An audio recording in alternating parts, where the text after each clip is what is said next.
Lawrence Bishnoi अगर आपको चाहिए तो वो 1,25,000 रुपए में मिल जाएगा, क्योंकि इसकी कीमत शाहरुख और सलमान से भी ज़्यादा है।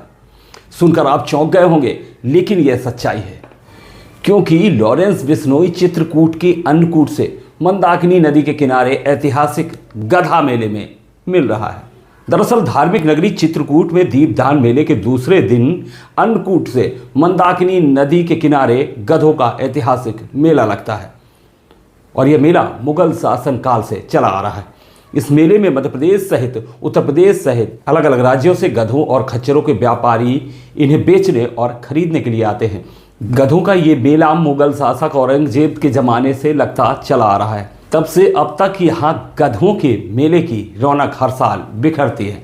चित्रकूट की मंदाकिनी नदी के किनारे गधों और खच्चरों के मेले में हजारों की संख्या में लोग पहुंचे, जिसकी बाकायदा नगर परिषद चित्रकूट द्वारा व्यवस्था भी की गई थी। मेले में देश के कोने कोने से गधे और खच्चर के खरीदार आते हैं। खास बात यह है कि इस मेले में फिल्मी सितारों के नाम से गधे और खच्चरों को खरीदा और बेचा जाता है। इनके नाम शाहरुख खान, सलमान खान, कैटरीना और माधुरी होते हैं। गधों के बाजार में इस बार गैंगस्टर लॉरेंस बिश्नोई नाम का खच्चर भी आया है और इस बार सबसे महंगा लॉरेंस बिश्नोई खच्चर ही बिक रहा है। जहां शाहरुख खान नाम के गधे का दाम 80,000 रुपये है, तो वहीं सबसे ज़्यादा कीमत लॉरेंस बिश्नोई की 1,25,000 रुपये बताई गई है। सलमान खान उससे सस्ता बताया गया है। हम जो है व्यापारी लोग हैं, गधा लेने आए हैं, खच्चर लेने आए हैं और इस भट्टों में काम चलता है। बस ये उद्देश्य हम लोग आए हैं। कितने सालों से आ रहे हैं? कम से कम 25 साल हो गए हम लोगों को। कैसी चल रही बाजार पहले अपेक्षा अब क्या है? नहीं, बाजार की अपेक्षा बढ़िया है, शासन की व्यवस्था भी उपलब्ध है। कितने का बिक रहे हैं? कितने गधे बिके अभी तक आपकी जानकारी में? अभी कम से कम जो है 30-40 बिक गए हैं। हमने एक शाहरुख खान खरीदा 80,000 का। 80,000 जी। क्या खासियत है उसकी, क्या है वो, कौन सी प्रजाति का है? वो खच्चर जी।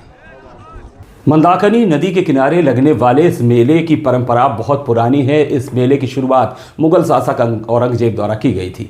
बताते हैं कि उसने चित्रकूट के इसी मेले में अपनी सेना के बेड़े में गधों और खच्चरों को शामिल किया था। हिंदू मंदिरों को तुड़वाने में औरंगजेब हमेशा लगा रहता था, लेकिन जब उसने चित्रकूट के एक मंदिर पर आक्रमण किया तो उसी दौरान उसकी सेना तितर बितर होने लगी, बीमार होने लगी, जिसके बाद उसने मंदाकिनी नदी के तट पर बालाजी का मंदिर बनवाया था और धार्मिक सौहार्द कायम किया था और तभी से इस ऐतिहासिक मेले का महत्व बढ़ा है। ये मेला लगता है, इस मेले में लाखों के गधे बिकते हैं। ये चित्रकूट का बहुत पुराना ऐतिहासिक मेला है। जब औरंगजेब आया था चित्रकूट, यहाँ आक्रमणकारी था जो पुराने प्राचीन जो है देवी देवताओं के मठ मंदिरों का ध्वस्त करता था, तब उसका यहाँ लाल लश्कर पड़ा था गंगा के किनारे। उसी में रसद सामग्री और सैनिक गोला बारूद इत्यादि जो है सब पूरा यही डाला रहता था। जब वो चित्रकूट में स्वामी मजगेंद्र नाथ में आक्रमण किया, छेनी चलवाया, तब उसके पूरे सारे जो है सैनिक और जानवर जो है यहाँ अस्त व्यस्त होने लगे, बीमार पड़ गए। तब से जो है वो चित्रकूट में शंकर जी से क्षमा मांगा और बालाजी के नाम से औरंगजेब ने चित्रकूट में मंदिर बनवाया। पूरे भारत में क्या वर्ल्ड में पहला मंदिर है जो औरंगजेब ने चित्रकूट में बालाजी के नाम से मंदिर की स्थापना कराई। तब से जो है यहाँ ऐतिहासिक मेला चित्रकूट में ये पशु बाजार का तब से लगने लगा।